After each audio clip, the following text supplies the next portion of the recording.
Hello guys, কেমন আছো? আশা করছি তোমরা সবাই খুব ভালো আছো আর আমিও খুব ভালো আছি। সকালবেলাটা ঠিক ওয়েদারটা ঠিক এরকম ছিল, মানে চারিদিকে পুরো ঠান্ডা, হালকা হালকা বৃষ্টি আর ঠান্ডা ঠান্ডা হাওয়া। তো আজকে আমি তোমাদের সাথে শেয়ার করবো what I it in a day. সকালবেলা আমি খেয়েছিলাম পনির তরকারি আর রুটি।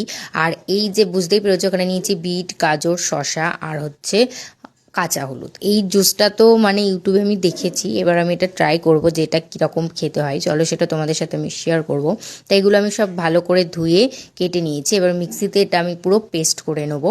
কিন্তু আমার আর এই মাছটা তোমরা কে কে চেনো, এই মাছটার নাম যদি তোমরা কেউ জেনে থাকো তোমরা প্লিজ আমাকে কমেন্ট করো। তা আমি এই যে এবার মিক্সিতে সব দিয়ে দিচ্ছি। যারা এখনও পর্যন্ত নতুন আমার ভিডিও দেখছো অথচ লাইক করছো না, কমেন্ট করছো না, শেয়ার করছো না, সাবস্ক্রাইব করছো না, তোমরা তাড়াতাড়ি করো। তা এটা আর একটু এর সাথে একটু জল অ্যাড করেছিলাম। এটা খেতে তো দেখে তো মনে হচ্ছে না, এই যে কালারটা ঠিক এরকম হয়েছিল, দেখে তো মনে হচ্ছে না ঠিক এটা খেতে এতটা মানে ভালো হবে। তাই এই যে কালারটা ঠিক এরকম এসছে। তা আমি বলবো এর টেস্ট কিন্তু ভালো না, তাই এটা নাকি স্কিনের জন্য খুব ভালো। আর দুপুরবেলা আমি খেয়েছিলাম শাক ভাজা, গাজর সিদ্ধ, তার সাথে ছিল আলু ভাজা আর ছিল হচ্ছে এঁচোড়ের তরকারি। আর তারপরে খেয়েছিলাম দই। আর রাত্রেবেলার ক্লিপটা আমার নেওয়া হয়নি, রাত্রেবেলা রুটি খেয়েছিলাম। যদি ভালো লাগে লাইক করো।